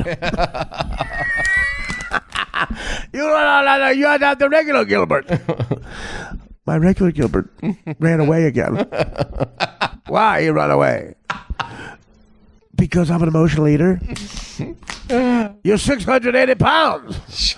I'd have given you a kick in the dumper. Bye, Lupe. But who's going to move me? You fired me, but it's been 3 days. I've been here overnight. No one's coming. Why is Lupe still here? It's been a long weekend. Why are you still here? And what stinks? Well, I've been using this as my toilet. No one came to get me. I thought you said Gilbert was coming. Gilbert left. Gilbert Godfrey left. No, Gilbert. I said, I knew something was wrong. I said, no, Gilbert Godfrey is taken home. Could you imagine? She's not a mustard packet. Gilbert Godfrey trying to move her. Yeah, she's not a mustard packet. She's not a dine or dairy thing. Gilbert's not there. I'm working as Gilbert's overnight bag. You're working, Gilbert. Gilbert, is that your new overnight bag? Who put a new brown couch in the studio? Brown couch. Your task was to be a raft for 30 Cubans. Yeah, what happened? You sucked at that task. You're fired. Hasta la vista, Lupe. Oh, I love it. I want to. What if Mike Lupica married Lupe? Oh, Lupica. Oh, that dick. What's your opinion on that? What's your op-ed on that, Dick Lick? You stick to talking about the secondary, the fucking 89 Niners. We don't need your political opinion, shitwipe. I was standing there for 4 days in my own feces. You know how Lupe's father left her and her sister? He put him in a bathtub and he left. She was in the tub for 14 hours. I came out wrinkled. It's almost like in Take the Money and Run when they're doing the bios. That's what the pictures are so funny with Lupe and her dad. Well, think of this. How many families aren't funny? We're all ugly. A good-looking person is such an anomaly, speaking of that word. It really is. We're not good-looking. None of us are. I mean, you think you are. I don't know what the fuck's going on there. But, I honestly, Dan thinks he's good-looking. It's the funniest thing I've ever heard. But we're all ugly. Human beings are mostly ugly people. There's not a lot of smart people. Not a lot of not a lot of good-looking people. Not a lot of funny people. Not a lot of people in shape. Not a lot of people can parallel park. Just anomalies. All right. Well, we're having fun. It's the first podcast back of 2017. Obviously, there's issues. Dan Santa comment opening things up. Very passive aggressive. Dan mad at me apparently for going out and making the product successful. Okay. We just got a lot of great feedback about my performance, I guess, on Crashing. Maybe it'll be true. Maybe I'm predicting it's not true. But it premieres February 19th, and I got to tell you, it's going to be a lot of fun. We're doing a mini stand-up tour, myself and Pete Holmes and Judd Apatow. We're going to go around, three of us, and maybe some special guests here and there, starting in early February and leading up to the premiere on February 19th. And it's going to be so much fucking fun, man. Red carpet premiere in L.A. And right now I have the billing of the it's me and Pete. I've got nothing to wear. Pete is, call Lupe for the house coat. The billing is me and Pete Holmes. That's what it looks like. I'm in one of the trailers there, and people like it, I guess. Hopefully they're not bullshitting. But the point is, Dan hates when people say I'm good on the show. Oh, good. I mean, I don't know what to do. Do you want me to be good and stuff, or do you want me to be good? Every person who's seen the first three, I don't know how they've seen it. We haven't. But every person who said it said you killed it. Well, I'm not pushy. You're not pushy like Junior. Also, the twins. He was a promotional machine, Arnold Schwarzenegger. He came into Howard when Junior was out. And he said the word Junior every other word. Howard would say to him stuff like, so Arnold, how's your marriage? Also, this Junior, it's a movie, Junior, we have a married person. I'm glad you asked, Howard. I like the Junior movie has a married person. But a lot of stuff coming up. It's going to be a great, great year. And, of course, I've been a regular on a Fox TV show. Original cast member. Did what some people call the favorite sketch in the history of the show. I launched it. Lasted 14 years, the show. 14 fucking years. Second longest sketch comedy show in history besides SNL. So that's not good enough to be in the Union High Hall of Fame, I guess. That alone should be it. Fine. Then I go on to make movies that have become cult classics like Dirty Work. Big, big, big fucking studios made these movies. You go down to the multiplex, you see it. Okay? You see it. I threw Mystery Men in it. For a movie with David Spade, Warner Brothers. A movie called The Bachelor. Me and Renee Zellweger and Chris O'Donnell. Didn't work out, but I'm the third lead. I'm the guy. I'm talking staying in suites at the Park Hyatt in San Francisco. Major movies. Then what'd I do? Okay, I got in a sitcom. Little network called ABC. Heard of it? I'm a regular on a sitcom for 2 fucking years living in Beverly Hills. The first year on the show, I had a black Eldo jersey plates. Second year, 500 SL convertible. Took a few broads around a lot in that thing. Guess who? Me. Got to be the only guy. Maybe Euless Peacock had sex with a blonde chick from Playboy lingerie. Anyway, yeah, doing the deal. Bought my mother a house. Not good enough. Bought her a car. I guess not good enough. Still not in the Union High Hall of Fame. So, series regular for 2 years on 2 major television network shows. ABC, Fox. Not good enough, I guess. Not good enough. Well, then I get a job co-hosting a radio show because, listen, when you've been on a late night show, you've done that deal as a sketch comedian on network, and then you do a primetime show on a network, and then you do a bunch of movies, have some deals, make some money, tour the country, become a regular on the goddamn fucking Conan O'Brien show, roast you Hefner for Comedy Central, little things. You take a break in life, and you go to you become the co-host of a radio show. Which one? Somewhere in St. Louis, like the Zoo? No. A little show called the Howard fucking Stern Show. Third host. Actually, Robin's mic was off some of the time. The only other person besides, how about this? The only other white host of the show. Oh, God. Geez. Very significant. Very significant. White male. The only other white male to host the Howard Stern Show. Me.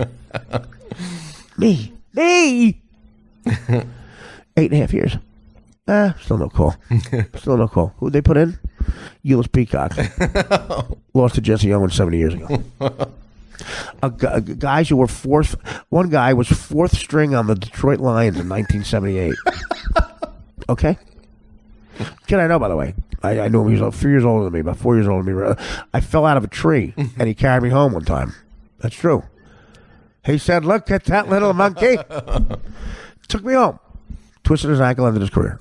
No. I fell out of a tree. We were fucking around, me and Joey Lozito. That's right. Mike Grafer, the only Jewish kid in my town. His bar mitzvah was above a Sunoco station. You know how these kids have Aerosmith at their thing? We played Aerosmith, but we couldn't afford it. We couldn't afford an Aerosmith cassette. I forget what I got him, but I think it was out of a bubblegum machine. Yeah, so Dave Daddio, he's in the UNI Hall of Fame. He did very well in our high school, went on to play at University of Maryland, I believe. He was a Turpin. And I had a good career there, and then was on the Detroit Lions for 2 years. Both years he was fourth string fullback. Fourth string fullback. I'm going to repeat it, fourth string fullback. He's in the Hall of Fame. Not me. I leave that, I get a job as another radio host. DirecTV. For a year, Nick and Artie. Then my evil plot worked. It was just Artie Lang. My own studio. They call it the best studio ever constructed for one person. The Artie Lang Show, currently on YouTube as a cult classic. And while I'm on the Stern Show, I do little things like become a regular on Letterman. First guest on Letterman. Conan, Jimmy Kimmel. I do a couple more roasts. I write a book. How'd the book do? Oh, number one. Where on what list? The New York Times bestsellers list. Second book. How'd that do? That debuted on the New York Times bestsellers list. Got a third book till after that. I guess that's not good enough. No. Little publishers, Simon & Schuster, Random House. Okay, fine. Wrote a movie. They got made. And released. Currently a cult classic. Unless you don't listen to Vanity Fair. Roast to William Shatner. Had my own roast on Stern. Left Stern after 8.5 years. A little turbulent. What else do you want from me, guys? I'm not in it. All that stuff, I'm not in it. I have 335,000 Twitter followers. How many do you think Darnell Stapleton has?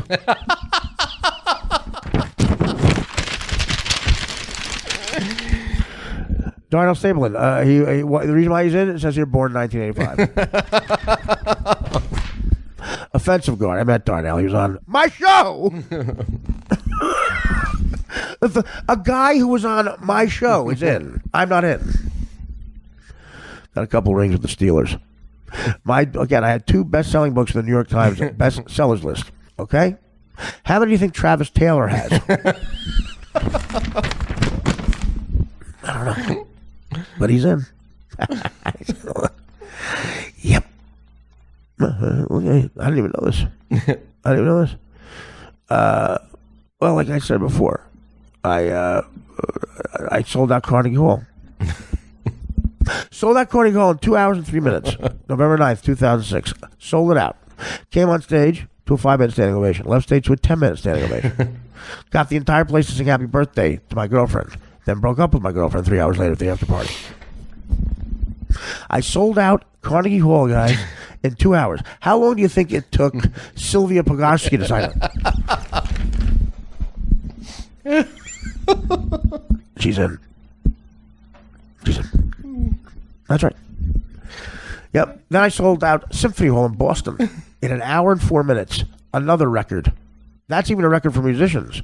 No one, including fucking Ishak Stern, has sold out Symphony Hall in Boston in less time than me. It took me 1 hour and 4 minutes. How long do you think it took Larry Kubin to do it? Larry Kubin's never been to Carnegie Hall. Okay. I was there. You were there to watch a guy sell it out? No, I was the guy who sold it out. Fuckos. You say the N-word once on a national show. Of course, that never happened. Notable alumni. I make that list. Thanks, guys. I was people talking about the UNI Hall of Fame. A friend of mine, I think, got called. He's going to be in it because he had 3 interceptions in a big American Legion game. I don't know. I guess I piss people off. I do. Dan hates me. I don't know why. That's true. I don't know why. I give him everything. I tried to beat God into him. Oh, yes. I am controversial. There's a routine. I do a bit that has the M word in it about 80 times on my first album. It's the Whiskey's Talking. No, look, it's the Whiskey Talking. No, this is in context, not offensive. It's not racist. I'm telling a story. And you'll hear why I have to do it to tell a story. And I want you to watch the whole thing because people have voted it the single best stand-up bit ever. Now, I haven't done that. Darnell Stapleton did. But it involves a true story up till a certain time. I was in a Beer Temple Park in my hometown. I'm in a street basketball game. 9 black kids and me. They're all calling each other the N-word. That much is true. I wasn't getting the ball. That much is true. I noticed when they said the N-word out loud, I'm open, N-word, they got the ball. The bit starts off with that true story and imagines me if I said it, what would have happened. The rest is unracist and to some people the greatest stand-up bit of all time. But the reason I like it too is because it's got good jokes, timing, it's physical. Watch it. I am like a young Mary Lou Henner here. No, but I want to show you with political correctness what we used to get away with. I did this on my first DVD. I did it at the Aspen Comedy Festival in Aspen, Colorado, and walked through. I walked to Sarah Jessica Parker. I looked at a big time important gay guy and said, I smell dick that you burn. But I'm going to play it for you. I'm going to see what I used to get away with on stage. The shit, this is like, you couldn't attempt to do this right now. You couldn't. I'm going to show it to you. And I'm going to read you the people in the Union High Hall of Fame that I'm not in. Ray Liotta, I'll give it to you. Ray Liotta, Goodfellas, man. Hasn't exactly done much since. Well, liquor commercials. That's right, liquor. He's done tequila commercials. I've done tequila. Well, I mean, you know, he went through a lot. There was that time his face was on fire and someone put it out with a pair of cleats. Oh, jeez. I met him once at the Grand Havana Room in Beverly Hills. I was on the Norm Show. The network still come on. I was on, guys. I met him once. We talked union. But I don't know. He kept going to the bathroom, and he didn't appear to have diabetes. And it was like talking to him the last half hour of Goodfellas. Kept asking me if there's a helicopter in the room. Honestly, fuck. What the fuck are you talking about, helicopter? Right fucking there. Right fucking there. I gave him a B-12 shot in Southern Motherwell. All right. A kid that was also on my show. Fast kid. Plays for the Saints. Does he still play for the Saints? I don't think so. Okay. Issa Abduli Kouidis. This was a great kid, though. Yes. A great kid. Yes. And I guess he's not in the league anymore. Well, what a great kid, man. But he's in the Hall of Fame. Okay, made it to the NFL. Okay, I see currently. I'll put it this way. If you need to talk to him again, if you need some sheetrock at Home Depot, you sucks when you get fitted for a Super Bowl ring and then you get fitted for a brown vest. No. I actually hope that kid's doing good. That kid's a great kid and a talented guy on the field, man. A good kid. I can't even pronounce his next guy. This guy was on America's Next Top Model. He's playing with the Dolphins, Issa. Oh, go good. Yeah. They are teaching dolphins how to speak. I saw that. This guy was a contestant on Cycle 12 of America's Next Top Model. Is that the one with Klum? America's Next Top Model, right? Yeah, that's her. Yeah, I think so. Amanat Ayindi. I don't know if that's a boy or a girl. Dave Daddy, I just told you about Dragging for the Tree. Larry Kubin was on the 82 Redskins. Got a ring. The Redskins that beat the Dolphins, remember? Yes. Dave Daddio was in the secondary trying to catch Jim Cephalo. Artie Lang, comedian and mainstay on the Stern Show. That's what it says. Ray Liotta, of course. Elliot Maddox, black guy who turned Jew. He's great. Great major leaguer, actually. And he was a black kid for Vauxhall, an unbelievable athlete, turned Jewish. Tyra Banks is America's Next Top Model. Oh, that, okay. Right, there you go. Sylvia Patrick-Eski was Miss New Jersey. How about that? 2005. Philip Rubin, CEO Emeritus of Haskins Laboratories. Oh, he's probably rolling in it. First white-collar guy with money. Science advisor. White House science advisor. Union, New Jersey, born in 49. How about that? Al Santorini, great guy, pitcher. I got to base it off an alumni game. Born in 1948, was on the champion 64 Cardinals. Was in the pitching staff with Gibson. Left-hander, had a mean slider. Played also for the Braves, Padres, but Cardinals. He was a big deal with the Cardinals. Darnell Stapleton, offensive guard for the Steelers. Those 2 wins with Roethlisberger. Supposedly he took the hit for a Roethlisberger rape charge. Oh, jeez. Travis Taylor, born 1990, professional basketball player. We'll have to Google Travis. I think he's in the women's NBA. Yeah. Robert Wool, love Robert. He should be number one. HBO series Arliss, like my HBO series. Stand-up comedian, supporting actor in the original Batman movie, directed by Tim Burton. He did a lot of major films and was hilarious in a lot of major, great supporting roles, like in Bull Durham, like in the first Batman. Ty Cobb. Ty Cobb is not from Union. Yeah, Ty Cobb. Too many blacks in Union for Ty Cobb. Great in the movie Cobb. It's right. Cobb. Who I think Lupe thought was a Cobb salad. We watched the movie Cobb. We were both disappointed it wasn't about a salad with bacon. But some player named Ty Cobb, who also, like Ray Liotta, had a face fire that was put out with cleats. All right, that's my bitch about that. Yeah? Yes. So you've never been asked to be visual, you know. It's a link to see it. All right, people. I hope you enjoyed this. Again, first week back. A lot going on coming up. We're wait to the podcast for the tour for Crashing, stand-up shows, and I'm on an HBO series, man, and I with good feedback. Starting February 19th. It's pretty fucking cool. With Judd fucking Apatow, as good as it gets, man. We follow girls on HBO. The time slot is the time slot of heaven here. I hit the comedy lottery with this one, guys. I did. We're going to pitch a couple things that are from my brain. I got a movie idea and a TV idea. The sitcom, I'll just give you the titles. Artie's Black Kid. That's all I'm going to tell you.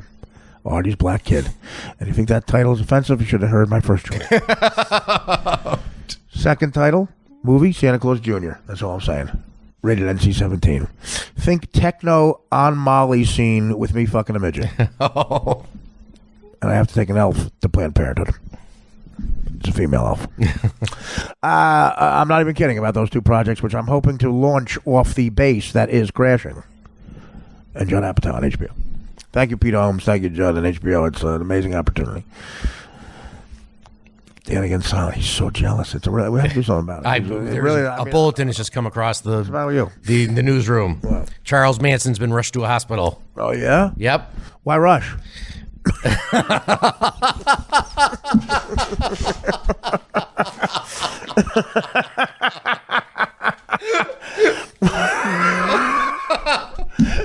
Hey, man, you get me in there. What am I doing here, man? Hey, man, I've been waiting for a long fucking time, man. Hey, that faggot nigger just got in with a goddamn fucking flu. This goddamn faggot nigger needs a flu shot, man. And the fucking dude, the devil, Barbarossa himself, me, man. I'm the devil, I'm Barbarossa. Look at me. I got a swastika on my forehead, man. I've been in San Quentin for a goddamn half a century. Look at me, man. Look at me what it did to me, man. Look what the man did to me.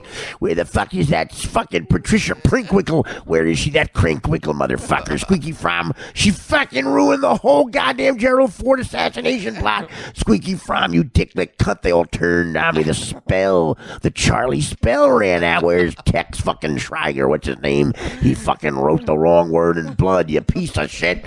The fucking Delaquante murders were supposed to happen the next day, Tex fucker. We would have gotten away. The fucking whole plan was to get away. The whole family would have moved. I had a whole thing set up. Dennis Hopper was going to drive us in his Volkswagen bus. Dennis Hopper had a Volkswagen bus. Him and that drummer for the fucking Beach Boys, that lying fuck. And I told you to kill Terry Mincher, man, not that fucking blonde Tate. I told you to kill Terry Mincher, man. Tearing the baby out of a stomach. That was symbolism, man. The baby was the music business. You understand the metaphor? I'm sorry, Charlie. I thought you meant an actual baby. No, you dumb fuck, Tex. I told you, let Patricia Carwinkle. She was supposed to be involved. She was the leader. You never like letting women in charge, Charlie. Listen, Tex, you're pissing me off now, man. I know you got a low IQ, dude. I know you got Asperger's, whatever the fuck it is. But I play guitar, man. I play guitar. I'm no murderer. Why do you think I sent you?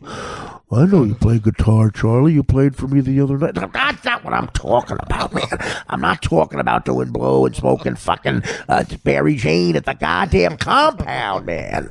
Well, that time you wanted me to kill that Mexican drug dealer. Shut up now. You're fucking letting it leak like a goddamn sieve, man. You got diarrhea in the mouth, man. That makes no sense, Charlie. Diarrhea doesn't come out. Shut the hell up, man. These are all metaphors. Where's Squeaky from? I want Squeaky from here, man. I've been waiting in the goddamn hospital emergency room for 3 fucking hours, man. You know the fucking jigs I've seen come through here? There was a goddamn jig with strep throat who's ahead of me. I'm having a heart attack, man. I'm one of the biggest figures of is that Robert Bugliosa guy? Is he still alive, that DA fuck? Oh, he's dead good, I guess. I guess when you pray to Satan, something happens. You know what I'm saying? That Robert Buglioso.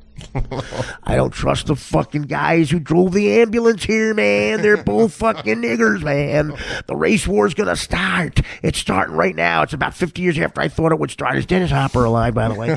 He's not. What about Nicholson, that fucker? How'd he do? I predicted he'd be fucking a loser. What? 3 Oscars? Jesus Christ. I don't fucking even know what About Schmidt's about, man.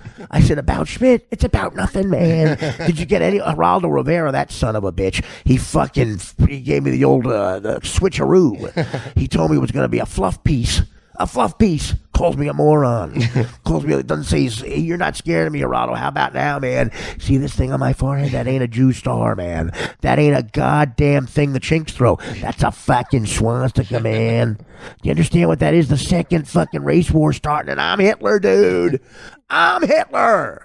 Not some fucking skinhead in Alabama. I'm Hitler, you piece of shit dick lick. Do you realize my mom used to turn tricks in front of me? The bitch was a whore, a lying whore. Used to blow fucking jigs right in front of me. Used to blow PRs, and I ain't talking about public relations, dudes. Right the fuck in front of me, man. How'd you want me to turn out? I got an IQ of 280, man. I got a bigger IQ than fucking Kubrick, and what are they fucking, that dick, he's a fucking, a goddamn genius for making The Shining. I made Patricia Kierwinkle cut a baby out of a broad. Where's Tex Schramm? Where is he? Where is he? Tex Schramm was the owner of the Cowboys. I'm Tex sorry. Watson. I meant Tex Schramm. I'm Watson. I'm sorry, man. I'm sorry. I'm Sherlock Holmes. He was my Watson. How the fuck am I gonna if your Watson's Tex Watson and you're Sherlock Holmes? You're only as good as the guy bringing the message. Do you understand? That's right. You're only as good as the chick giving you the message. What's her face? Jonah Salk found that out. She fucking found it out. I'm running out of broads, man. That Patricia Kierwinkle keeps wanting to get fucking out of the prison. She keeps going back to that parole board. Guess what, honey? You ain't getting out ever because you're me. You're mine. I gave your mind the old Charlie Mill back in '64. Jesus, Tex, I told you to steal one Volkswagen bus. One Volkswagen bus that wasn't traceable. I don't know, Charlie. They were hard to... Don't just stop it. I told you I like the Beach Boys. I told you that, right? I told you I'm living with a Beach Boy. You gotta fuck it up. I wanted to talk to John Lennon. He loved my music. I know he did. Well, that's not true, Charlie. Remember he said he hated it. Shut up! What the fuck does John Lennon know anyway? McCartney, he was the genius, man. McCartney, well, he hated it too. Well, Ringo, that's the guy, man. That's the guy. Buy a little help from my friends. The problem is I don't have any friends. I'm trying to get high with a little help from my friends, Tex, and you're not fucking doing it. Hey, Charlie, I just beat up that girl you wanted me to beat up. Whatever, man. Who's this? Why is she dancing? That's Ellen DeGeneres. Oh, God. Why is she dancing? Well, that's what she does. Everybody likes it. Really? And they want me dead. Unbelievable. All right, man. Fucking, I've been sitting in this goddamn. We're gonna escape from this goddamn emergency room. Tex, get over here. Go outside that window and lean over, and I'll push the cop over you. You got it, man. But I'm not alive, Charlie. You're talking to yourself again. You're really I can't do it, man. I'm going to check out. It looks like Charlie's checking out, right? Why rush? Gastrointestinal. I told you, man. There's poison in the food, man. All these goddamn jungle bunnies that work in the fucking goddamn cafeteria, they're poisoning Charlie, man. Because I predicted the race wars were coming. I said every goddamn jig is going to fucking come up against me. I'll tell you what. Now it's starting, man. I got gastrointestinal bullshit fucking cancer. I got the fucking shine cancer. You know why? Because they're all fucking spooking it up in there. I see them. I'm the head of the goddamn skinheads. They love me. They love me. They look up to me, for Christ's sakes, all these fuckers. I'm like, guess what, Dicklick? I don't have the answers.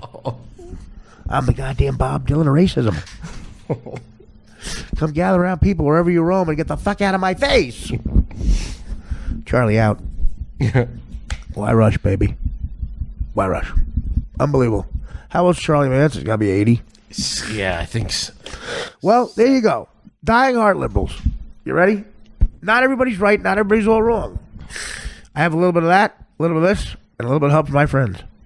Charles Manson grew up. His mother was a whore. Okay? Richard Pryor had a similar upbringing. Okay? He started telling jokes. So you didn't have to do what you did, Charlie. Although if Richard Pryor got denied, like Terry Melcher denied, Mr. Manson, maybe he would have had people killed. Terry Melcher. Okay. John Melcher was a music producer and supposedly turned down Charles Manson. Charles Manson somehow got the ear of Dennis Wilson, who was the best-looking Wilson in the Beach Boys. He got a lot of pussy. And I think it's why Brian Wilson went crazy. He wanted the pussy I think Dennis was getting.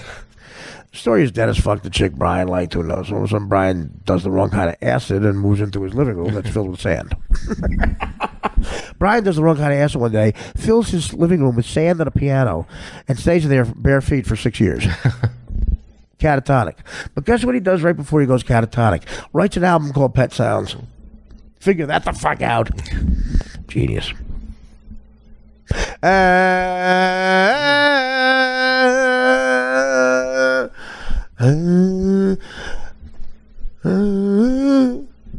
God only knows what I'd be without you.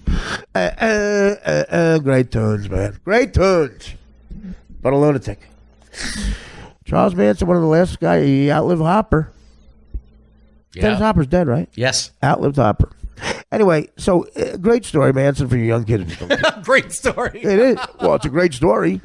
Not an amusing one, but a great, great story. Been told a lot on TV and the movies. Means it's great. He somehow got into the head and the apartment of Dennis fucking Wilson, who was getting some great weed at the time. And Dennis Wilson likes Charles Manson's songs he writes on the guitar. A couple in particular. And uses his juice to get Terry Melcher, big time music guy, to listen to Charles Manson's songs, supposedly at a house at 10887 Cielo Street. Jesus, how do you remember that? I think, I might be wrong, but I think it's Cielo in Coldwater Canyon. Gorgeous area. You can drive by it. You ever do that? You ever drive by that house? No. Still there. Wow. Might have got knocked down, but the plot is, I saw the actual house. I was there before it got knocked down. I think since it's been bulldozed, but I saw the actual house. It's a Coldwater Canyon, one of those Beverly Hills canyons. And people said the night before you could hear the glasses hitting each other from drinks. That's something, if you listen. I used to love going to my friend Nicole's for Laurel Canyon, where the last night I had Coke. Where I woke up iced tea and dinner for us. Laurel Canyon is where it all happened, and she had a beautiful house right in those hills there. She lived at the top.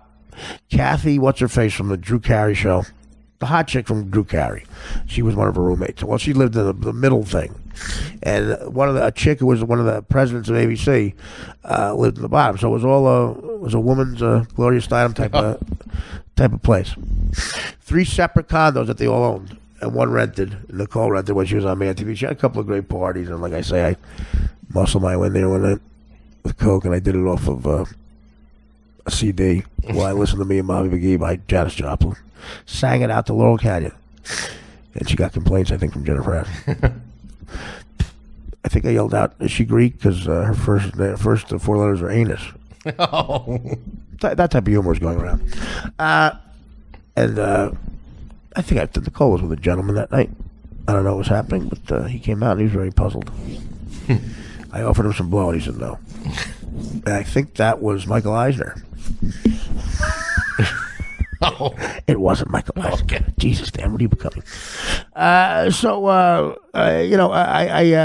like Laurel Canyon, and that's where Cielo Drive was in Coldwater Canyon next to it. That's where all this happened. Charles Manson supposedly goes to that house, and Melcher lives in that house, and embarrasses Manson in front of everybody. Says it's no good. Like says to Dennis Wilson, I suppose you're smoking too much weed. This stinks. What are you talking about? And like dismisses Manson. Manson gets very mad, and you can tell he's crazy. And Dennis has to talk about it, killing him that night. Charlie goes back and remembers the address. A year goes by, and in that year, talk about bad luck. Mencher moves out of that house, sells it to Roman Polanski, whose new bride is Sharon Tate, stunningly beautiful woman, who's Roman Polanski's new bride. He had done Rosemary's Baby. He had not done Chinatown yet, but he was the biggest new thing because he did Rosemary's Baby, and another film in between that and Chinatown. But he was the big deal, you know. He's the guy who a few years later would give a 13-year-old Quaalude to Jack Nicholson's house in the hot tub and fuck her in the ass. Which is why he lives in Paris. Great story. So, Manson, no Twitter, no smartphone. Didn't get a chance to see Roman Polanski's tweet that he moved into Mencher's house. Tweet would have saved their lives. Doesn't know any of this. He's back at the farm. They didn't get Wi-Fi. And a year later, gets some more power, gets some more guts. He gets blown off now by Dennis Wilson.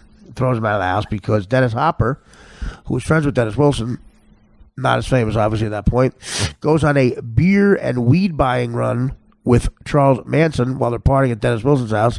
Supposedly on the way back, Dennis Hopper watches Charles Manson get out of the car and kill a black guy who he said owed him money for a weed deal. Dennis Hopper's horrified. They get back to the house. He pulls Dennis Wilson aside and says, shaking with fear, "Your roommate just killed the guy." Dennis Wilson gives him the pot laugh. A few weeks later, he figures he's not bullshitting. Kicks him out of the house. Charlie goes back to the fucking farm. Plots the death of all of them. But the first one he wants to go is Mencher. In that house. Doesn't know Roman Polanski bought it. In that time, Polanski buys the house, gets his beautiful bride, Sharon Tate. You young people Google Sharon Tate. She was stunning. Stunning. Like a Bo Derek type. There isn't a bad picture of her. You're right. I have several bad pictures of me. And he figures he's going to be first. So he tells Squeaky Fromwrinkle, tells those 4 crazy broads who he has under his spell, and he wasn't charismatic. The spell was called Ludes and Acid. And Tex Watson, a big dumb hick from Texas, who came out there to find his fame and fortune. I think he wanted to be on Laughing. Didn't work out. He gets them. Manson never killed a soul. He always says that. But he got them to drive to that address where in the meantime he doesn't realize Roman Polanski buys it, gets Sharon Tate pregnant. She's 8 months pregnant. Decides to have a little party. Very, very low-key because she's pregnant. At the party, she invites her hairdresser, Jay something, went on to, his family was big. He was his family started Sasan or whatever the fuck it was. Jay something. And a couple other people, about 4 people at the party. Supposedly, Rick James, Super Freak, was supposed to be at the party, and he was too hungover. What the fuck does that look like? It's in his book. Rick James' book came out 2 years ago. Year and a half ago. I made the suggestion. It's in the Daily News. I read all the excerpts and I read some of the book. It's unbelievable. The stories will knock you on your ass. And he was supposed to be at that party. Didn't go. History would have been different if Rick James, a virile 20-year-old black gentleman, was able to fight off Tex Watson and Squeaky Fromwrinkle. I don't think it would have said pigs must die. How about that? So sad. She's 8 months pregnant. Manson sends them there thinking that producer's going to be there. They go, don't know what anybody looks like. Slaughter everybody in the house. Everybody dies in that house. Tex Watson cuts the baby out of Sharon Tate. Nice. Cuts the girl out of Sharon Tate. Or a baby, whatever it was. And leaves it there. In blood writes, "Pigs must die" on the wall. And kills Jay Sebring, maybe, was the name of the guy. Famous hairdresser guy. Where is it? Jay Sebring. Okay, yes. Jay Sebring. He was friends with Rick James, which is confirmed. He did Rick James' hair. The one bad thing he did, I think. And that's how Rick James was invited. So Roman Polanski, lucky him, out of the country making a movie. Wasn't at the house that night. Spoke to Sharon Tate 2 hours before it happened, saying goodnight, honey, all that stuff. Was distraught. Could you imagine? Didn't know that Mencher left the house. And then they said, the next night, he said, kill a random family. Kill a random rich family. And that was LaBianca's. And killed the kids, killed the parents. The next night, and they finally got him. But they were in fear. Manson didn't touch anybody. Didn't even touch a murder weapon. Got convicted for the murder. How many young kids don't even know that? I was at a stand-up show during the break, and in the front row, I did a lot of stand-up during the break. I want to thank my buddy Bob Levy for making me some scratch during the break. We had a lot of fun. I played Freehold, 2 in Springfield, New Jersey, 2 in Brooklyn. The Brooklyn place was great. Great crowds. And 2, and the last one was in Scranton, Pennsylvania. Scranton. Great theater, great people. So thank you for all that. But in the third or fourth show near my hometown in Springfield, front row, all kids from a college, 18 kids from Boston University. None of them knew what the grassy knoll meant. Daniel Testament. I said grassy knoll, and I realized, I said to the kids right in the front row, I said, do you not know what I'm talking about? And they didn't. The 2 parents were there, and they were embarrassed. Kid tried to play it off. The parent whispered it to him. Grassy knoll, Kennedy assassination. I said, I saw that. Dan, your thoughts on that terrible wreck? What's worse, that or Timmy not knowing there's a Zapruder film? Timmy thinking the Zapruder film was an actual movie released in theaters last year. Yes. I What's think worse? The Zapruder film, because it's such Zapruder is such. But at least I just used the water as a mic. Yeah, I saw that. But it's a weird name, though. It's an odd name. Yeah. Grassy knoll. I don't know. It's a good argument for either way. This was a great show, and ends with a big announcement. Charlie, man. We might be losing Charles Manson, and to me, we're losing the heart of the '60s. Take care, Brashear. The Artie Lang Uncensored Podcast. I bet you it works with the ladies. And then I think Michael says to him something like, I've heard you're really good with the ladies too. And Don kind of, well, blah, blah, blah, blah.